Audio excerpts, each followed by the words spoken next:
always gets me hyped. Love that. So, welcome into Gridiron Eve. I'm John Vogel. He's Mike Huseman. As always, week 6 coming up right now. And Mike, we doing all right today? Doing well. Yeah, glad to be here. Excited to talk about some games. Got a fun slate. I felt like for me this was maybe the toughest week to pick 5 games that I really liked. It was and then seeing yours, they were good ones too. So it should be a fun one. I think we got a good week coming up for us. Make sure you follow him on X at Huseman CFB. Follow me at Draft Vogel. I guess to get things started off here as we kind of look at this week in review. 3 challenges. Got our first push. Yeah. Against Louisville. They actually won by 3, which is exactly what the spread was. So pushed that. And then you went 2-0 in challenges to take back the lead 30-25. I'm sure that you're very happy about that. I was happy. Yeah. That Texas one was interesting. Like, it was a competitive game and closer than, what I would say the final score indicated. What people are going to look at that and see, 40-14, but it was a 1 and 2 possession game for most of it. So at -16, I was sweating that one out until pretty late. Well, if I had known that Jalen Daniels wasn't going to play that game, I wouldn't have challenged. But absolutely, yeah. I think if they played it would have been a better game. Yeah. Yeah. And it's funny, the same thing happened a couple weeks ago on one of the games that you beat me on when Frank Harris didn't play for UTSA. I'm like, oh well, Vogel's gonna win that's one. gone. It was and then Army won outright. Yeah, Army won outright. Yeah. And then Texas A&M. Yeah. I had them -6.5 against Arkansas. They took care of business. Their defense looked very good. Very decisive victory there. And I mean, I really like that Arkansas team. It's just like there's something that's out of sync. Rocket Sanders definitely didn't look like he was up to par. No. Not his usual self. Usually so much more explosive. There's no way he's 100% right now. It looked like, too, with him, he was only capable of going north and south. It didn't look like there was any lateral cutting, which takes away so much of your game in that case. In his game specifically, too, because he's usually such an explosive runner that can do so many other things. And then that's the other thing about, too, KJ Jefferson is, you would expect a guy like him, as big as he is, to be more physical and to be stronger. And, I mean, him and Joe Milton are very similar in the sense where if they take contact, they don't fight it too much. They go pretty much straight down. And I think that hurts them a little bit, too, because they rely on him to run the ball so much. And he's just not that physical presence that you would expect him to be. That's a good point, yeah. And then Lucas, who's been a heck of a tight end as a freshman, went down early in that game. Shoulder injury, I think, is what it is. So that took away one of his big passing options, too. So again, 2-0-1 in challenges is Hughes, who's retaking the lead by 5 points today. I've got a feeling we're going to have quite a few challenges today. I just got a feeling about that. There's going to be a lot of points up for grabs here this week. Outside of that, I think this past week, from what we've seen, is Georgia really truly the number 1 team, Hughes? If I was voting right now, I would not have them number 1 based on what we've seen so far this season. Just because they've not looked impressive and they've not played elite teams. I would probably go Texas if I had a vote, but Florida State is not far behind because there just aren't many teams that have signature good wins so far, just because we haven't had a lot of those games yet. Ohio State would be up there. After starting slow, they've looked pretty good lately. Yeah, I saw some rankings. I think it was RG3 who put his best 3 teams out. I wanted to run these by you because it was a very interesting list. So his top 5 college football teams, number 1, the University of Washington. They were when we met on week 1, I did say they were my dark horse playoff team. Yeah, you did. And they've looked very impressive so far. Their offense is firing on also not as impressive of a win this past week, I think, Yeah, and against Arizona. their defense hasn't shown us, and they allowed over 30 points to a Cal offense. It's not any good. Yeah. Number 2, he's got Texas up Yeah, there. Texas is one of I'd those probably have them teams. one. Yeah, Texas is one of those teams, like you mentioned, one of the few teams that has a signature win already this year. Texas beat Alabama in Tuscaloosa in a night setting. Tough place to go. yeah. Number 3, he's got Georgia. So Georgia, he's putting all the way down at 3, and then he follows it up with Michigan and Ohio State at 4 and 5. I thought that was a very interesting list. When you, I'd say I saw an interesting one. Some guy he used the old BCS formula for when we use that system just to determine who would play for the national title, and the top 5 teams using the old BCS system would be Miami, Texas, Washington State, Penn State, Ohio State. Holy cow! Yeah. Can you imagine using the old BCS system right now? I know. Yeah. No, Washington State's been really impressive this week. Yeah. I'm going to talk about them later on in the show. Yes. Because I like that team. I like Cam Ward. I like everything they're doing. But I guess the interesting thing to kind of ask is, outside of the Georgia thing, because I wanted to get into that, what about this Big Ten situation? Is Michigan and Ohio State, have they both really been all that impressive this year? Michigan has, but they haven't played anybody good. They've done what they've had to do. They've beaten who was on the schedule. So they've done what we've expected them to do. We haven't seen them do any more or less.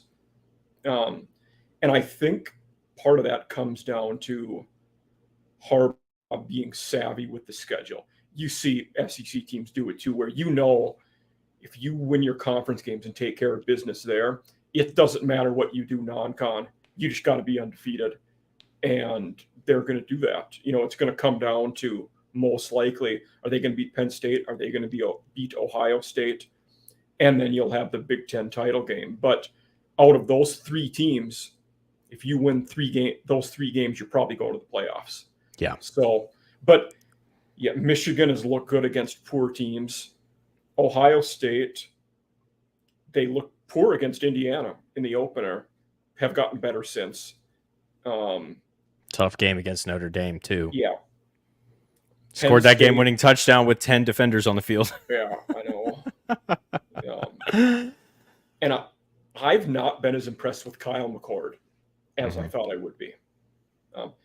Penn State probably has their best shot in a while to be a playoff team. They got a lot going for them. Alar's playing well.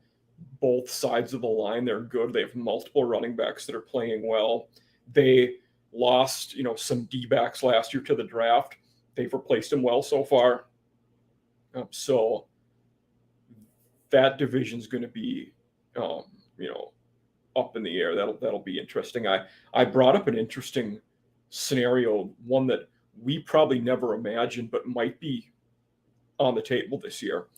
If one of those teams goes undefeated, and Florida State or Miami goes undefeated, which there is a likely ACC undefeated team this year, and Texas or Oklahoma goes undefeated, again, likely, unless the one that loses this week wins in the conference title game, probably. And in the Pac-12, we have a couple teams that have a shot to do that. If all of those teams have an undefeated champion and Georgia loses one, we may have a scenario where the SEC does not get a team in the playoffs, which we thought would be unconscionable. But it may, I'm not saying it's likely, but it's on the table anyway. Well, that would be interesting. It's been a long time since we've seen that. In the playoff era, I don't think it's happened.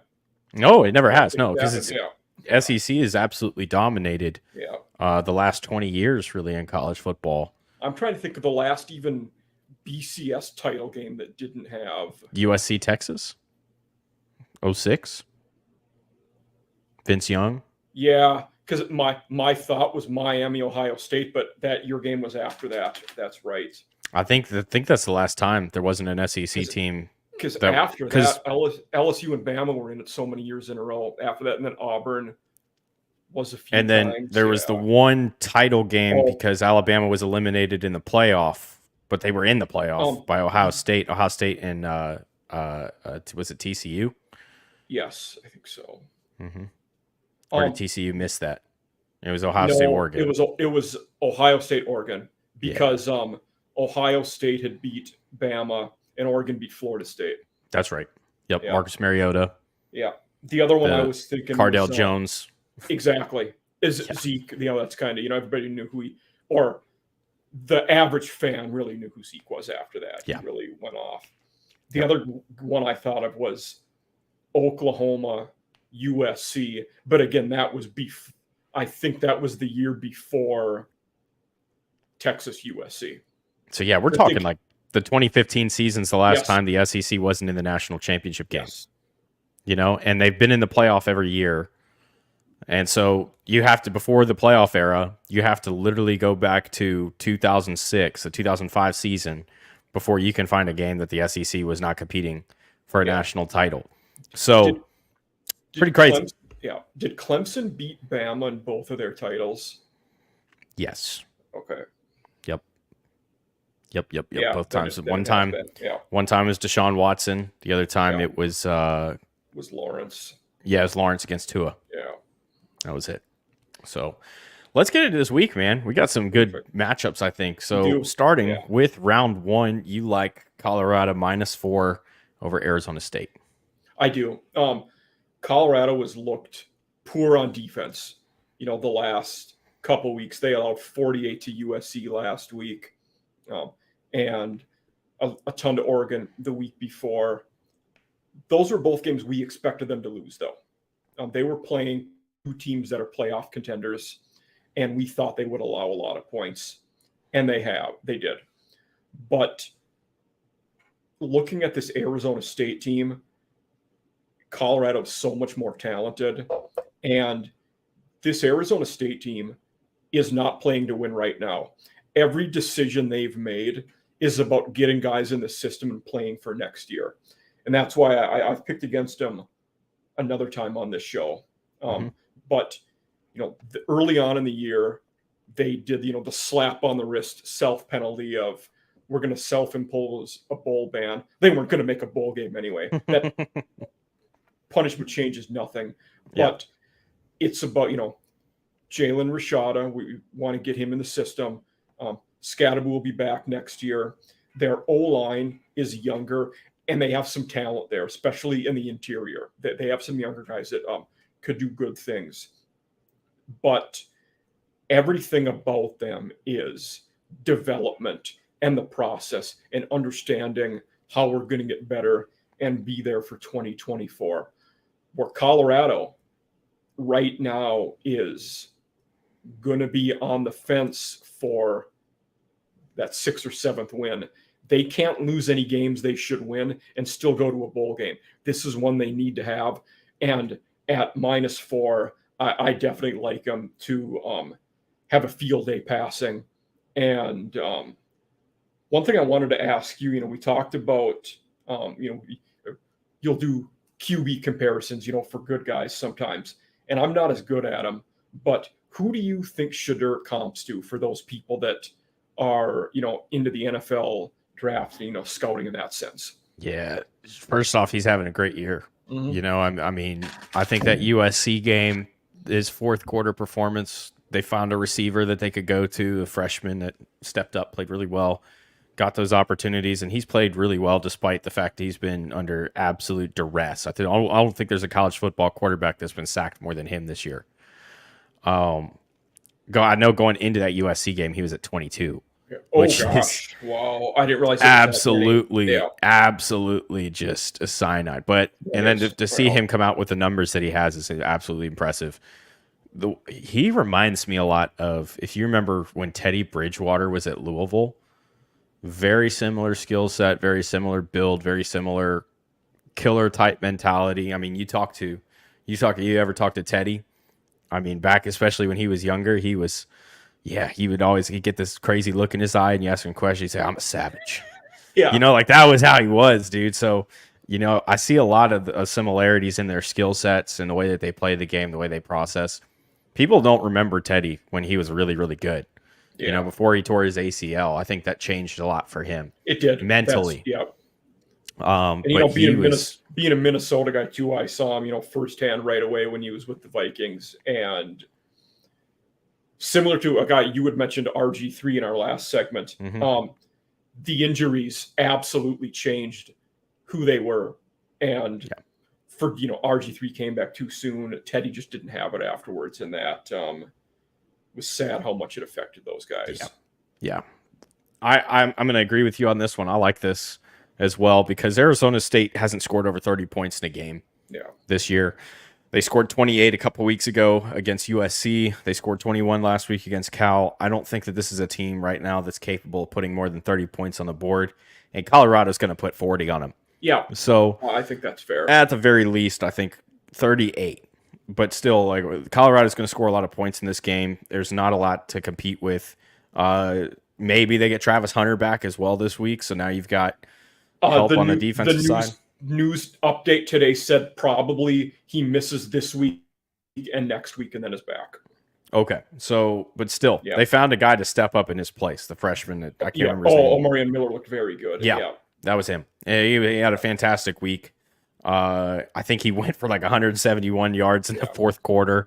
Like he stepped up. He's that mismatch that they need, and USC wasn't ready for him. I don't think Arizona State's got someone who can cover all three of those guys. No. So Shader's he might take a few sacks, but they're gonna score a lot of points. I'm not worried about him. So -4 to me, no brainer. Absolutely. This is one of those games I could see the final end up being like a 50-20, something like that. I like him to cover those 4. I like Kansas State -11.5 over Oklahoma State. Now, Oklahoma State's had a really rough year, to put it lightly. I think we might be witnessing the end of the Mike Gundy era. You know what I'm saying? Which is not something that I don't think any of us expected to come into this year and see. But losses to South Alabama, not just a loss to South Alabama, a loss to South Alabama at home, 33-7. And that touchdown was in the last minute of the game. They were getting shut out until then. Yeah. Like, holy cow. I know. But and then to come back the next week and go to Iowa State and lose 34-27. Granted, they've had a bye week, so hopefully they're getting it back together. They were not impressive against Arizona State. They've been a very poor team this year, and it's really hard to see them competing with Kansas State, who's been kicking on all gears this year. Kansas State, even in that Missouri loss, their one loss this year was to Missouri. They looked really good in that game. And their defense, not as much, but their offense was running on all cylinders. When they were moving the ball, they looked really good. They scored a lot of points. The other note that I've got for this is Oklahoma State is 4-10 against the spread since 2007 against Kansas State. So they don't normally cover anyways. And I think that Kansas State can win this easily by 2 touchdowns. Yeah, I think Giddens is probably going to go for 100 yards in this game behind that O-line, and they're going to run the ball heavy. Am I correct? That's tomorrow night, right? Or Friday? I believe it is a Friday night game. One of the two. It's Friday. Yeah, 10-6. It is Friday.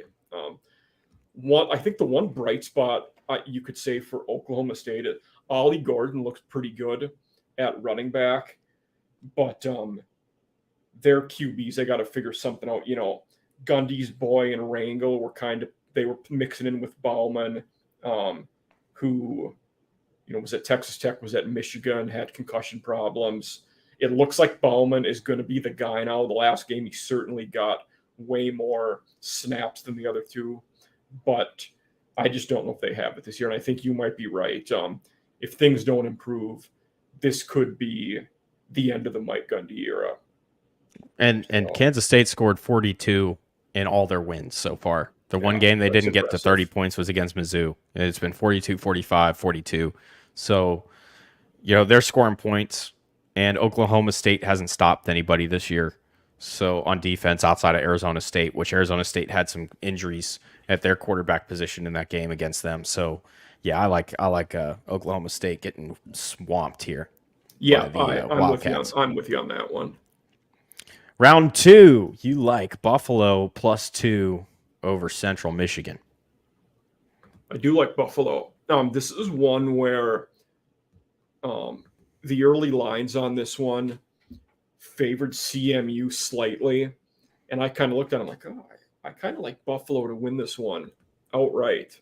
Um, Washington's a good running back for Buffalo. Cole Snyder has looked better than he did last year. Throwing the ball, he's not turning it over as much. He still has a few picks, but he has an 11-4 interception ratio. And on defense, Buffalo is pretty salty, especially stopping the pass. And I don't like CMU's QB play.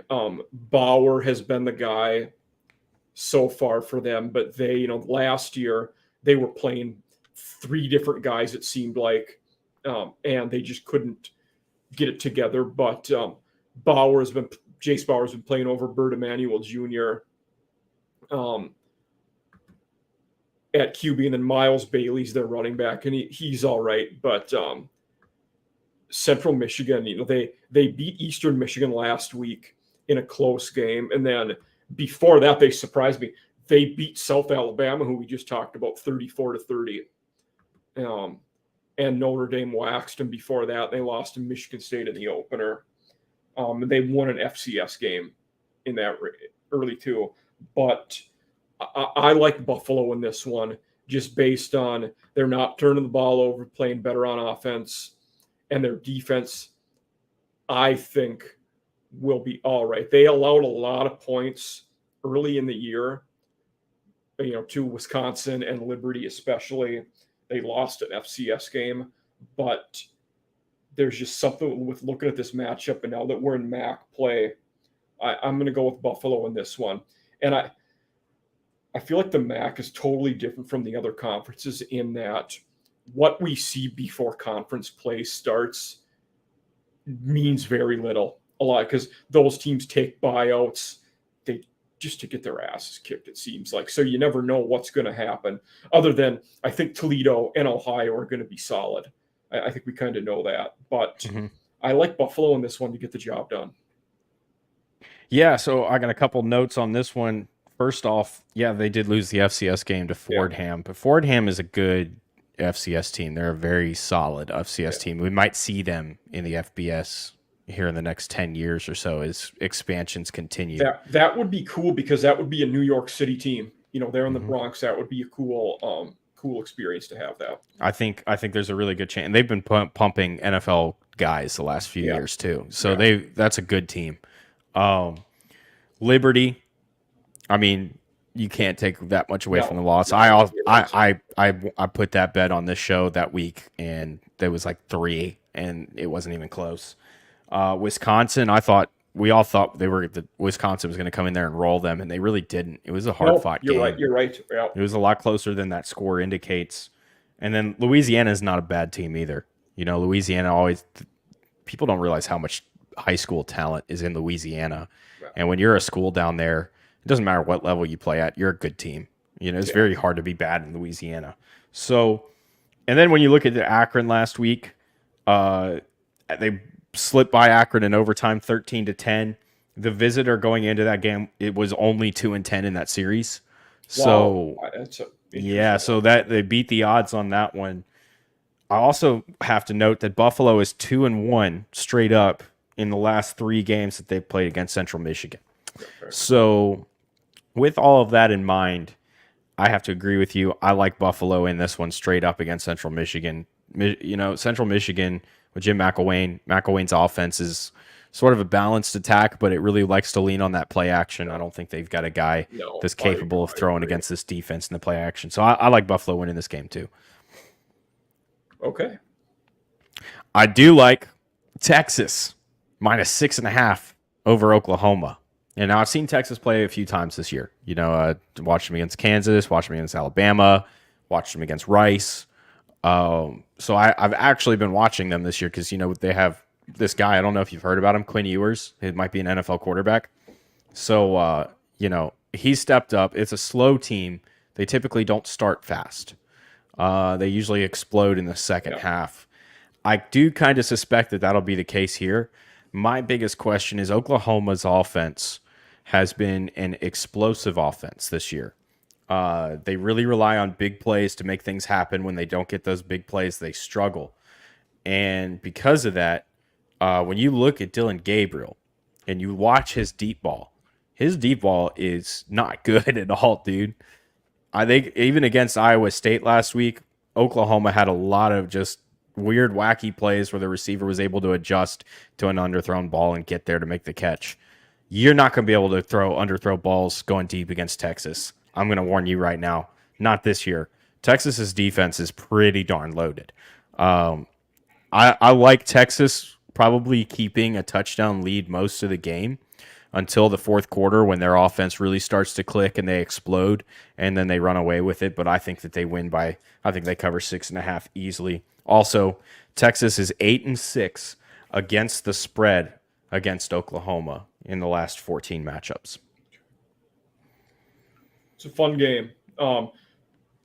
So far, maybe the game of the year. I mean, we could argue Texas Bama was, or Ohio State Notre Dame, but this game is probably the only game all year where we're going to say we will almost certainly see this game again in a couple months, because these two teams probably play in the Big 12 title game. And Oklahoma's looked more impressive than I thought they would. They waxed Iowa State. They didn't look great against Cincinnati. They did what they had to do. And then Arkansas State, Tulsa, SMU, they handled business. They have several guys that are running the ball pretty well. Marcus Major, Ben Walker, and Javonte Barnes all doing well. And Dylan Gabriel does have several rushing touchdowns.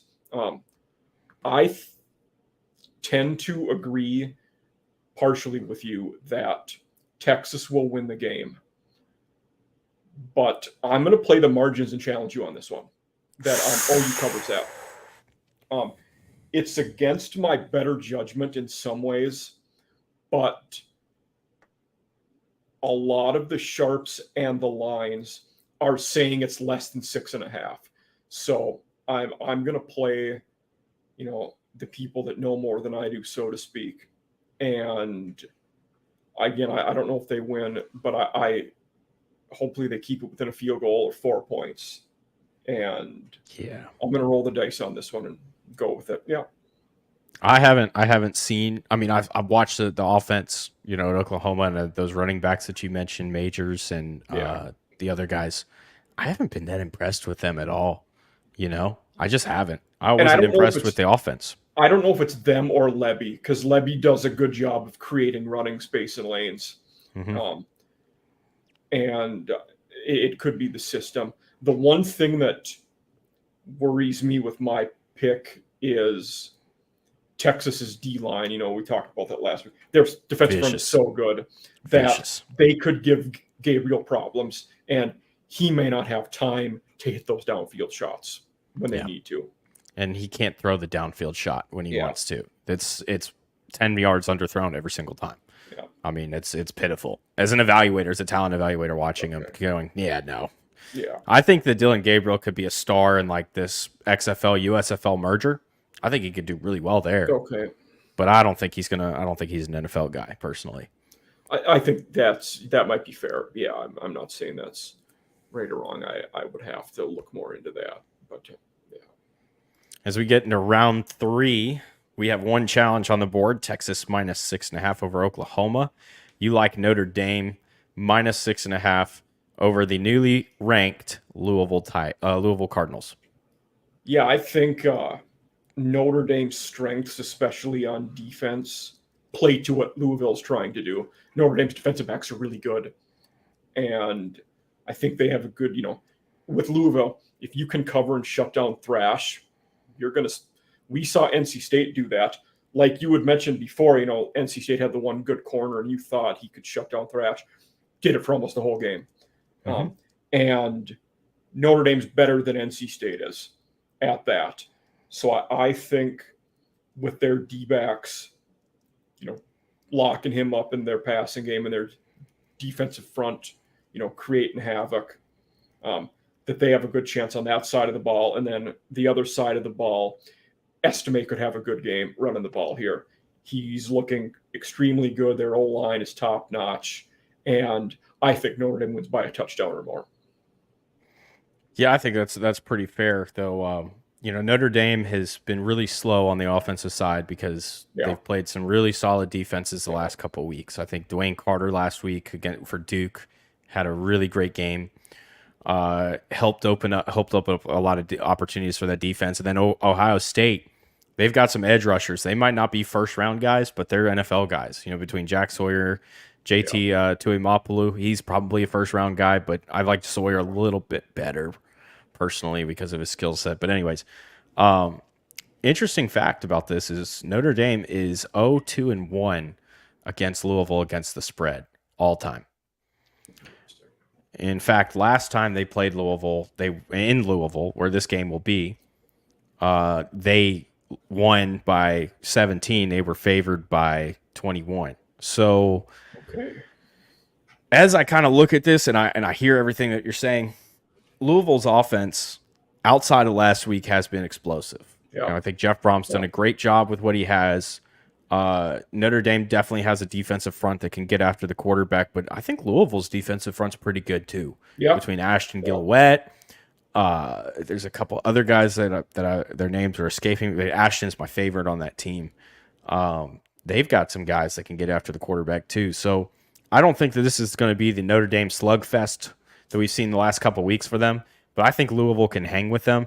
So I'm going to go ahead and challenge you on this one. Awesome. Okay. I like Louisville covering 6.5 just because Notre Dame has never covered against Louisville in their entire history. Interesting. That's cool. Always fun to have challenges on the board and see what happens there. Oh, yes. Oh, yes. So I like Washington State plus 3.5 over UCLA. Here's the reason I like this one. Because, first off, I know that we talked about the Pac-12 probably beating each other up all year, especially with all the teams that they have in this one. But Washington State, they've played really, really well with Cam Ward. They've handled business against Oregon State. They're coming off a bye week. Granted, UCLA is too. But UCLA's offense has really struggled at times this year. Just the 10 points that they scored against Utah, which Utah's probably got the best defense in that conference. But 35 against San Diego State, 27 against Coastal in the opener. Like, they've had some issues scoring. And granted, I think that Washington State is probably not as great of a defense as some of these teams that they've played this year. I do think that, UCLA can score some points. I think that Washington State's their first real test of an offense that they're going up against. Because when you look at these teams that they played, Utah, we've seen the last 2 weeks, they've had trouble, moving the ball offensively without Cam Rising. They only allowed 14 in that game. San Diego State has quarterback issues, and they can't run the ball to make up for it. So San Diego State's offense has not been impressive this year. And then we haven't seen Coastal really explode this year either. It seems like that first year with Tim Beck, they're kind of struggling a little bit to stay in with it. So I don't think UCLA's had a test against a strong enough offense. And Washington State is going to bring everything against them. I like Washington State winning outright in this game, probably by a touchdown. That would be my prediction. I like them covering plus 3.5. I'll take the points. Challenge. I like UCLA in this one for a few reasons. Namely, they're balanced on offense. They're going to run the ball. Dante Moore's looking a little better on offense, but I think the way that Chip Kelly is able to mix things up will allow them to move the ball and have success on the ground. Wazoo's defense is better than it was last year. That's one of the things I'm impressed with them for this year.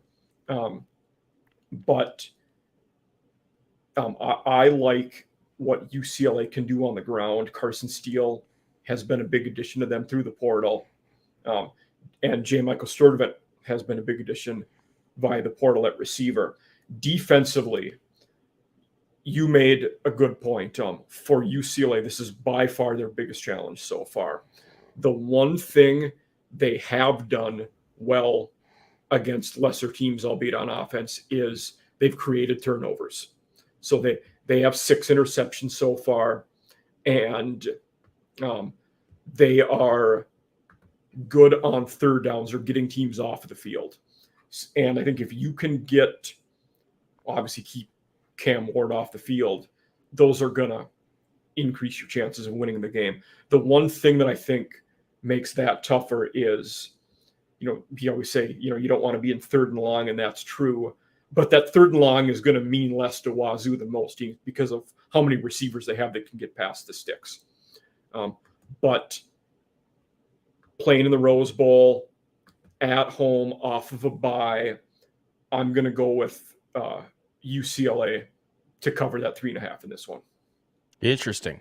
Yeah. UCLA also, I'm going to make this note, and this is what's interesting too, is there's 4-4 against the spread since 2008 against Washington State. Okay. So split even against the spread. Now they usually are favored, usually by a heavy margin in this game. So this is probably the closest spread it's been in a while.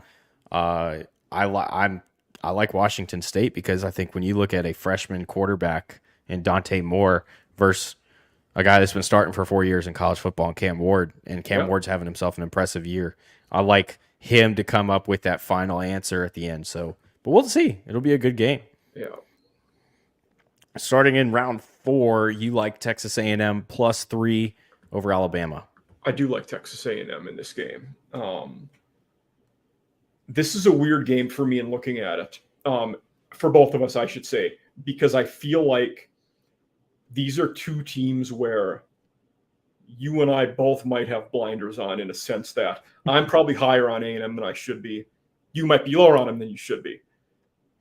I'm probably lower on Bama than I should be, and you might be higher on them than you should be. But that's not to say, we don't see different things and, make rational decisions. But outside of that Miami game, A&M's defense has played really well. DJ Durkin has them flying to the ball, getting pressure. Their D-backs are doing well. I think they have enough on defense to stop Bama's run game, especially, with keeping Milroe in the pocket, not allowing him to break those 20, 30-yard runs, which he's been very well at since he's been named the full-time starter. He has been more effective than I thought he would be as a starter. And I will give him credit for that. And there are some things that he is doing extremely well. A&M is, they're now on to Max Johnson. We know that. Wegman has been hurt. Out for the year. Yep. A&M is also an elite special teams squad. Aeneas Smith is doing great in the return game. They're kicking well. Kirk Christodow is one of the top punters in the country. He's a Pro Kick Australia guy. And I just like A&M to win this game outright at home. And now is when you're going to tell me that you're challenging this one. Well, it is interesting. So Texas A&M has covered 4 of the last 6 against Alabama, which is an interesting little statistic. What was the spread last year, by the way? Do you have that in front of you? Yeah, I do. It was 24. Oh gosh, I didn't realize it was that big. Oh my god! Yeah. And that's not one Alabama covered. They won by 4. Yeah. So that was a tight game. Milrose started this one last year, turned the ball over 3 times. I forgot about that. That's right. Yeah. Yep. This was Milrose. This was a Milrose start last year, as they had an injury at the quarterback position with Bryce. Bryce Young had been injured the week before against Arkansas. It was the one game Young missed all year. Yeah. And they needed every bit of that defense to step up, and they did. So the other thing that's interesting about this game, I think, is, you talked about that Milroe's been more effective than you thought he would be. The thing that I noticed about Milroe from pretty much the moment he took the field for Alabama this year. If you put a 2 on the back of his jersey, you would swear to God, if you didn't, you just took all the modern things away, put on the tape, and stuck a 2 on his jersey, you'd swear it was Jalen Hurts, and you'd be like, I didn't know he was that fast. he's more explosive than Jalen was. Yeah, he is running the ball better. That is true. Jalen against Texas A&M. Give me a second. Where is it? I guess I didn't play in 18. That can't be right. I guess not. That's extremely odd. Oh, no, there it is. 45-23, they won. 47-28, they won. Okay. So, granted, I'll give you that Texas A&M's done a really good job against the that's kind of like the running UCLA, quarterbacks. That's kind of like the UCLA thing you said, though. What's hurting Bama there is some of those spreads have been massive, and it's tough to cover those in conference games. That's what I wanted to bring up. Texas A&M covered 4 of the last 6, but they were all by 18 or more points. Yeah. This is 3. Yeah, bring out the challenge. I'm challenging you. Did I scare you for a second? Did I make you think that I was going to agree? You did not. No, I thought this one would be coming. No, I think Alabama's got it figured out, man. I really do. Their defense, granted, I think that they're still trying to figure out how to stop the big plays. But last week against Arkansas, I watched Texas A&M play that game. I watched Max Johnson. Max is still struggling sometimes with some of his decisions. Now, he made a lot of good ones, but that defense really bailed him out last week against Arkansas because I think they scored 2 touchdowns or they set them up in really good field position to make a short field. So I'm not impressed with Max Johnson at the quarterback spot right now. I think that he's still not processing as well as he needs to. Bama's going to take advantage of that. Yeah. I will say one thing with this game. The over-under is 46.5. I like the under. Ooh. Interesting. Yeah. Oh, I'd go over. Alabama might score that. I'd be surprised if they scored. I don't think either of these teams hit 30 point-wise. Yeah, because when they went to Texas A&M, it was a 17-point spread when Jalen was there in 19. It was a 17-point spread. Oh, wait, he wasn't there in 18. Never mind. It was 45-20. Would that have been Tua in 18? That would have been Tua. Yeah. Tua would have been 19. Jalen was there in 18-17. But these were both hyped games on CBS. Yeah. Everybody was like, oh, this might be the year A&M takes down Bama. They didn't. And I don't see them doing it this year either. So I like Alabama covering that. Now, I will point out, too, that the Sharks are agreeing with you. The line, since you posted this, the line's moved to 1.5. Oh, wow. And I even adjust because it had been 3.5 before, and then I checked before I uploaded them on X, and it had went from 3.5 to 3. Yeah, it's down to 1.5 now. Okay. But you did submit it with 3, so I left it. Yeah. Anyways, so that's where we're at there. I like Michigan minus 19.5 over Minnesota. I know we talked about Michigan not looking all that impressive. You know, they've looked against the lesser opponents. I think that this is another lesser opponent, and I think they're going to get the job done.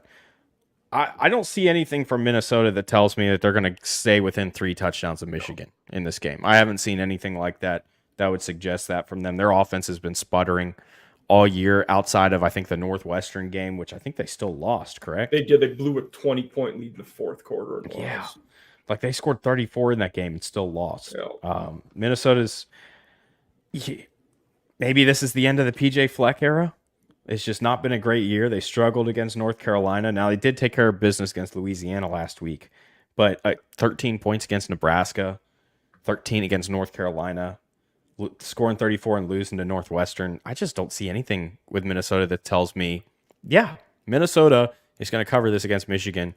Michigan's been consistently scoring 30 points a game. Last week against Nebraska, they took that next step, scored 45. Michigan has not lost to Minnesota since 1977, by the way. I don't know what the against the spread. I didn't see that. But I know that they're 6-1 since 2002 against Minnesota. I can't see Minnesota making this a game. So even on the road, Michigan takes care of business. Yeah, you're right. This is the game for the little brown jug. Um, it has certainly been in Michigan's favor recently. Not quite. It hasn't been that long. I think in 14 or 15, Minnesota won, but they've probably won one or two of the last 30 games. In this Oh, series. okay. No, they've lost. They've not lost in Minneapolis since 1977. That was what I meant to say. My bad. Okay. Yeah, that's really impressive. Wow. Yeah, it's funny. I just grew up. The Minnesota's last 3 wins have all been in Ann Arbor. Yeah, they've not won at home since 1977 in this game. Wow, that is Michigan owns Minnesota. Really apparently, they certainly. I mean, them and Ohio State own everybody in the Big Ten other than each other. So that's accurate. But I'm with you here. Minnesota's I thought they'd be down a little bit this year. Going into the year, there aren't a lot of things they're doing well. I certainly think Fleck is there next year unless he would take a different job. He's done a very good job of having them consistent. They just don't have it this year. And I don't think Harbaugh is one to take his foot off the gas in this game. I think him and Fleck are they're both kind of smug guys that try to charm and needle each other. And I don't see Harbaugh letting up too early on this one. So I'm with you. At that big margin, I did initially think about challenging just because Minnesota plays so slow and Michigan's going to run the ball a lot. But even at that, I can't rationalize myself to cover this one. So yeah, no, I saw 19.5 and I was like, well, that looks like a give me. I will take it. Yeah. So moving on to the final round of the show, round 5. You like Louisiana Tech plus 6.5 over Western Kentucky. I do. Louisiana Tech is really bad at most things, but they're really good at defending the pass. Their defensive backs are quite good. That's all that Western Kentucky can do. And they don't have the receiver help from Malachi Corley like they did last year. Some teams have had way more success in shutting him down, bracketing him, and doing, a man in his zone behind to negate his, productivity. Austin Reed's good. He'll find, some guys and he'll make some throws, but I like Louisiana Tech to cover this one. They are running the ball. Like I said before, they're not good at anything other than defending the pass. They're okay at running it, at least on a yards per carry. They're moving the sticks when they have to. They're not throwing the ball particularly well. Their QB play. Hank Bachmeier is there. Former Boise State quarterback. Yep. Been around college for a while. He's thrown a few touchdowns, a few picks. He's about what you'd expect from a Hank Bachmeier type guy. Smoke Harris is a decent receiver if they could get the ball to him. Is he going to play in this game? I heard it's iffy, so I don't know that. Because just to make a note, in case people didn't know, Smoke Harris last week stomped on an opposing player's neck. I believe it was when they were playing FIU after the play. Yeah. And I believe that there's a potential suspension coming down the line for him. Yeah, I'm surprised that hasn't come out yet. But you'd think it would have to happen before the game. Well, it's got to happen because this game's tomorrow night, dude. Yes, I know. Yeah. And I have a feeling that this suspension could be pretty hefty. It was bad. I mean, if you guys out there haven't seen it, I mean, it was a guy laying prone on the ground, and he overtly stepped on him right here, basically. As Demoon, like a Demoon Kong Stuk type. Yeah. Stomp. Yes. Yeah. Absolutely. It was vicious. It was vicious. Yeah, I hate to pile on, but it was one of those that I will just outwardly say totally unacceptable. Yeah. And we'll see what I would assume, at least I think suspensions like that happen at the conference level. So we'll see what they do. But regardless of that, because of how La Tech can defend the pass, and Western Kentucky's inability to do anything else, granted they're pretty good at throwing it. This is one I'm going with Tech on this one. I like their chances here. But that's not to say I'm not saying they win outright. I think they got a shot, but I think they keep it closer and cover this. So, a couple notes here. The underdog in this game has won the last 4 out of 5 in this series. And obviously, Louisiana Tech is the underdog. So, history is definitely on your side. The last time these two teams played was in 2018. Western Kentucky was 11-point underdogs. And at the time, they were 2-9, while Louisiana Tech was 7-4, and Western Kentucky won. Granted, totally different team back then. Yeah. That was before Tyson Helton got there, before they started spreading the ball and throwing it all over the place, which they've done really well. I wonder if Skip Holtz was still at La Tech at the time. He might have been. Might have been. Yeah. I think he was. Yeah, he was. He was. So, and obviously, Skip Holtz has gone on, had won back-to-back championships with the USFL. Yeah. But despite all of this, I watched Western Kentucky against Middle Tennessee last week. It was a Thursday night game, and they did a really good job against a pretty solid secondary. MTSU's got a really solid secondary. They got a couple guys that we're looking at the NFL level that we're really interested in, and he was still able to throw the ball all over them. Their defense was really good. Middle Tennessee scored a lot of points this year. They held them to 10. I don't see anything from Louisiana Tech that tells me that they can score points against this defense. When Western Kentucky has won this year, it has been by 17 points or more in all 3 of their wins against USF, Houston Christian, and MTSU. I got to challenge this one. Okay. I'm challenging. I like Western Kentucky to cover. I think that they're going to win by probably 10-14. And I have faith in this offense. I think that they can absolutely throw the ball. I think their defense is just good enough to where they'll be able to shut down FIU. They're not going to let them move the ball on them. FIU is projected to finish at the bottom of the conference, despite them having some good games. They had a good game against North Texas, who's let anybody score on them. Yeah, they beat Maine 14-12. They beat Connecticut 24-17, and then got absolutely rocked by Liberty last week 38-6. I like Western Kentucky continuing that trend. Okay. Yeah. Now my game here I've got is my final round is Wyoming plus 6.5 over Fresno State. And so this was a tough one when I was looking at it, and I wanted to make sure that I mentioned a couple things. And I'm going against history on this one too, because Fresno State is 6-1 against Wyoming straight up and against the spread in the last 7 meetings. The difference this year, I think, is Wyoming has been really, really good. I don't know if you've watched any of their games. I did watch the Texas Tech one. Yeah. The Texas Tech went to overtime. That was a late night game. It was a great game. Double overtime, if I remember correctly. And Wyoming came out on top. That place is becoming a really difficult place to go and play. And that's where this game will be. Wyoming is at home against Fresno. Now, Fresno's been really good this year, granted. Wyoming their 1 losses to Texas.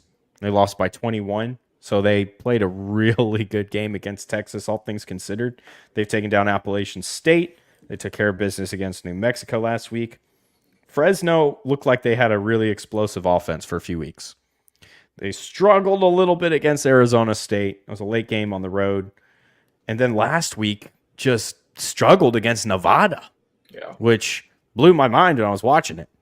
For those reasons, I think that Wyoming's got just enough to beat. They're beating all their history marks. This year. They've been against history all year and they beat it. And I think that they're going to hand Fresno State their first loss of the year. Yeah, Fresno's a team I want to see more out of them. They beat Purdue, which at the time we thought was a good win. Looking back, it was an okay win. Mm-hmm. Eastern Washington is one of the better FCS teams. Fresno couldn't put them away. Fresno won, but it was a battle till the end. 2 overtimes, yeah. And then Arizona State, they shut them out, but that was really before Arizona State was doing anything on offense. And then they beat Kent State, who is going to be in the running for the worst FBS team. Kent State's not good. And then, like you said, Nevada, they couldn't get rolling in that game. And Wyoming is interesting. Andrew Peasley's the QB there now. They're doing some good things. They looked good in a tough win over Texas Tech. And then the other game, they beat a decent team, was Appalachian State by 3. And that wasn't a handout. I mean, that was a battle, and they got it done. Defense. Yeah. Defense is solid. Yeah.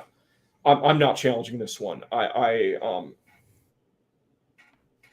not sure that Fresno won't win, but for all those things, like I said, I want to see more out of them before I'm picking them against solid teams that are not, Wyoming's not going to make mistakes. Craig Bowl, who, Bowl's the guy that started the dynasty at NDSU FCS level, and he's going to have Wyoming ready to play. So I'm with you on this one until I see Fresno prove me wrong. Yep. Nope. That's exactly why I picked them. And so to wrap this thing up, we've got five challenges this week, Hughes. So first challenge, you have challenged my pick, Texas -6.5 over Oklahoma. I then challenged you on Notre Dame -6.5 over Louisville. You challenged me, Washington State +3.5 over UCLA. I challenged you again with Texas A&M +3 over Alabama, and then again with Louisiana Tech +6.5 over Western Kentucky. But what does that tell you about this week? Dude, this is going to be a fun week of college football. A lot riding on it. Should be a This fun is going to one. be a great week of college football, and I'm going to be home for it. I'm not going to a game this week. Good. So I can watch it all, sit back, take all the notes, do all the wonderful things. But as we get ready to wrap this thing up, is there anything else you need to throw out there to the people? Yes. So I don't know if any of you saw, but today the NCAA approved their resolution to alter the transfer portal, like the window's shortening. So it will move to it'll be 45 days total. So there will be, after the season is done, a 30-day window. And that season being done, not everybody has the same 30 days because it's based off of your last game. But for the teams that go to the playoff, it's based off of the first playoff game, trying to be in line with semesters and whatnot. But then, so it's 30 days after the season, and then in the spring, everybody will have the same 15 days. And that was done in conjunction with what the NCAA did was they let every sport gets to decide when their own transfer portal is open. And for football, that's what their governing board decided on, was 30 days after the season, 15 in the spring. There was another NCAA rule change today and that's why I think that's a good thing to bring up, is not just the transfer portal, but now on unofficial visits, photo shoots are banned. Yeah, I saw that. Okay, yeah, who's? Yeah. Let's talk about this for a second. Why did photo shoots on unofficial visits need to be banned by the NCAA? I can't think of one logical reason why we are banning them. It makes no sense to me. What we don't want kids having too much fun, and I guess the photo shoot invites coaches to take players out for lunch or dinner, I guess. And I want to see Brian Kelly with recruits doing this with their backs to each other, going around in circles. Well, they still can. It's just got to be an official visit. That's true. Yeah. I wonder, I would say it can't be to knock down on unofficial visits because they're not going to mandate that. But I don't know. My guess is certain coaches or ADs were complaining that other teams were making the unofficial visits too much like official visits. That would be my guess, which there may be some validity to that. That maybe is happening. I don't know. I just can't wait until the next photo shoot scandal. Yep. When some underperforming head coach gets fired for breaking this violation. That's going to be so much fun when we get to that point in time. But again, there's the challenges for you. When Matt Campbell takes a picture with the recruit in 3 weeks and he was not supposed to. Oh, see ya. It was an arranged picture. It was on the field after the game. With a smartphone. And that smartphone was owned by someone whose cousin has a photo business. Exactly. Yeah. It's going to be something absurd. Yeah. I can't wait. I can't wait to unpack that drama. But transfer portal change today. So again, it's probably going to make that even a crazier time period of the year than it already is, because it's going to be happening fast and in a fury. Yeah. So we look forward to those times. But I think in the winter it's not going to change it much. That 30 days should be pretty much the norm. The spring one will be more condensed window, which I don't have any problems with. That might be good. Well, fair enough. That's going to wrap up Gridiron Eve tonight. Make sure that you follow him on Twitter at Huseman CFB. Follow me on Twitter at DraftVogelX, whatever you call it. I got it right in the beginning, not there. And we'll be back at this next week. 25 points on the line this week. It's going to be fun. Thank you for watching.